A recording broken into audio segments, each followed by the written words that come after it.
तर राज्यव्यापी स्टॉल धोरण झालं पाहिजे।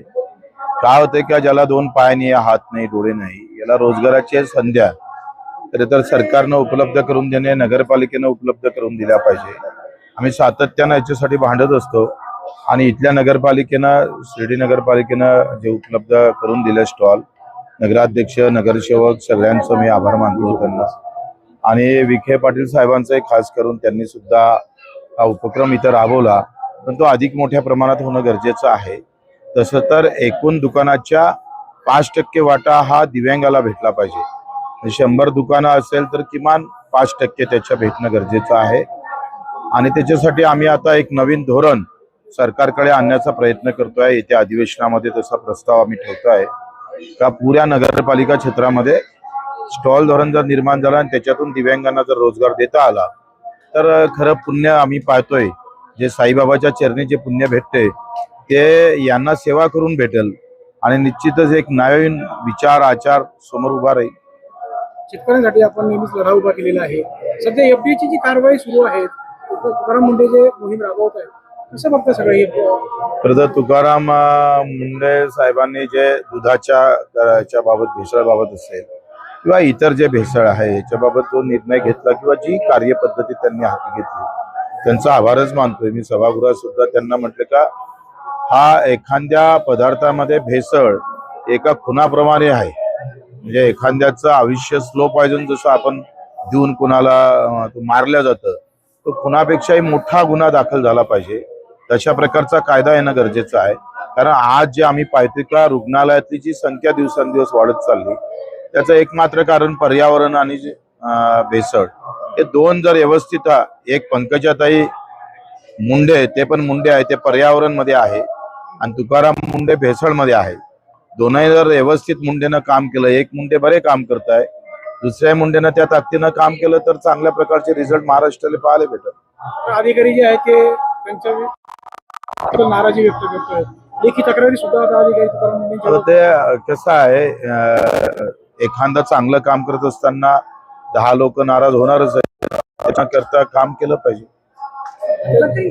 जे जैन झीचं जे आंदोलन झालं जंतर मंतरवरती, तर काँग्रेस जनता पार्टीचं कसं बघतात की युवा पिढी आता सक्रिय होत चालली आहे किंवा चांगली गोष्ट आहे। मला असं वाटतं का त्यांनी जो मुद्दा हाती घेतला तो मुद्दा खरोखरच महत्वाचा आहे।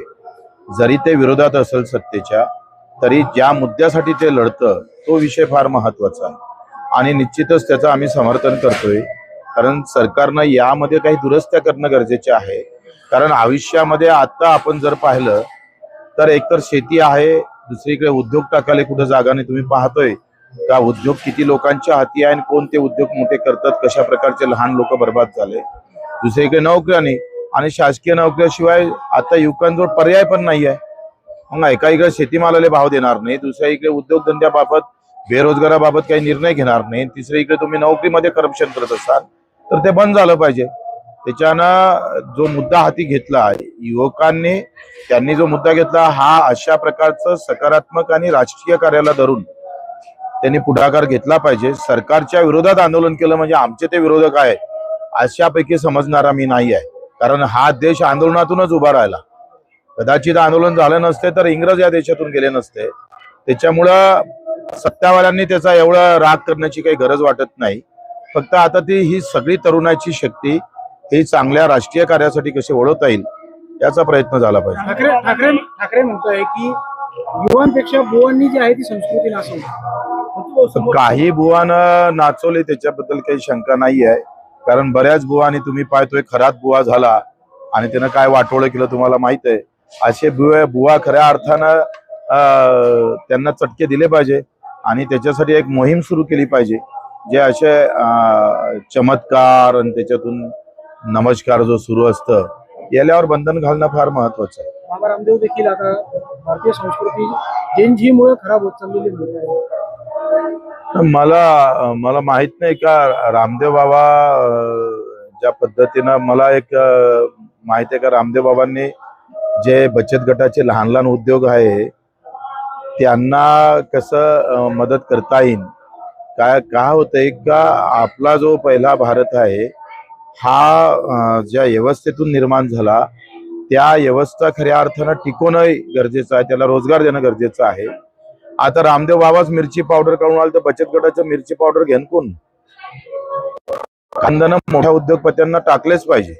ज्या आमचे लघु उद्योग आहे, आमचे ग्राम उद्योग आहे, ज्या महात्मा गांधीनं ग्राम उन्नतीनंच देशाची उन्नती होते, जी संकल्पना तुकडोजी महाराजांना मांडली होती ती मांडणं फार गरजेचं आहे.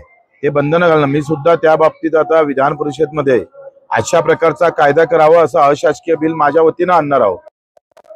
जे लहान उद्योग आहे, ग्राम उद्योग आहे, ते लहान माणसाच्या हातून जाता कामा नये. ती श्रीमंताच्या हाती गेले तर मग आता भेटणारा रोजगार पण त्याच्या हातून जाण्याची शक्यता आहे. विधानसभेमध्ये आपण म्हटलं होतं मरतं ते गरीबाचं पोर मरतं, आमदार खासदाराचं मरत नाही. आपण ह्या मुद्द्यावर आजही ठाम आहात कारण आपण सत्ताधारी पक्षात आहे.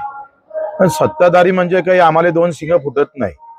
लक्षात घ्या. तुम्हाला काय मीडियावाल्याला असं वाटतं सत्ताधारी म्हणजे बस आता याले दोन सिंह फुटले आणि आता हा मारायला निघाला बाहेर. असं काही होणार नाही. अखेर विचाराची लढाई ही कुठेही गेलं तर तो विचार कायम ठेवूनच आम्ही लढणार आहोत. जरी सत्तेत जरी असलो तरी शेतकरी असेल, मजूर असेल, दिव्यांग असेल किंवा जिथं पीडित आहे तिथं आपण सत्तेत आहे म्हणून बोलायचंच नाही, असं काही मला मायनं शिकवलं नाही. जरांगे पाटील परत आता 29ला म्हणतात निर्णायक आंदोलन करू. ते आंदोलन सुरू आहे, कोणाला काही निघत नाही. आता मी ठरवलं का कुठल्याही आरक्षणाबाबतच्या आंदोलनात ते कोणाचंही असो, मराठ्याचं असो, धनगर बांधवाचं असो का एसटीचं असो, कारण आम्ही आरक्षणात बोलू नये. कारण आमचं आंदोलन हे शेतकऱ्याचं आणि सर्वसामूहिक आहे. त्या शेतकऱ्याच्या याच्यामध्ये सगळ्याच जातीचे लोक आहेत.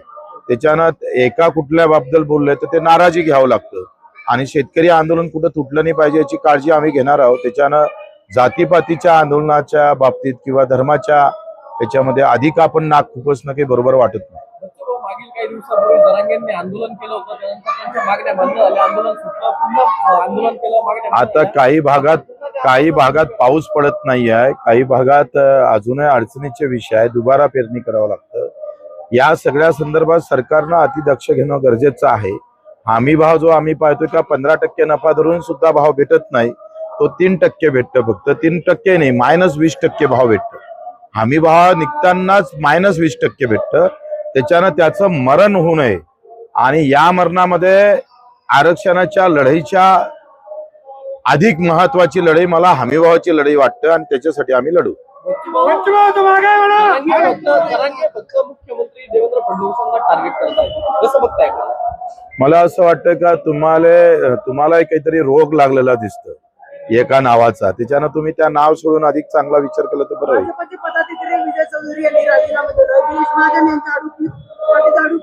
कोण चौधरी आहे? कोण आहे पण? हा, भाजपचे सेक्रेटरी आहे. आता ते त्यांचा अंतर्गत विषय आहे ना. तुम्ही काय होतंय घरातल्या गोष्टी कशाला बाहेर काढता मला सांगता? नवरा बायकोचे भांडणं झाले म्हणजे काय टीव्हीवर दाखवणार? पवार म्हणताय पदाधिकारी राजीनामा दिला, परंतु मंत्र्याचं काय? कोणाचा राजीनामा झाला?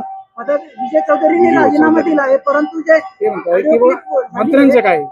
मला काही ते फार महत्वाचं वाटत नाही आणि ते काही सार्वजनिक पण विषय नाही आहे. तुम्ही कसं आहे का एखादा तो माणूस आज काय कपडे घातले तो आपल्याला सवय झाली, ही जी आहे ना ह्या बातम्या कमी करा, याला जास्त महत्व देऊ नका. काय होतं की नवरा बायकोचे भांडणे घरात झाले तर ठीक आहे, रस्त्यावर झाले लोक पण असू दे ना, रस्त्यावर भांडलं पाहिजे ना, त्यानं घरातच का भांडायचं?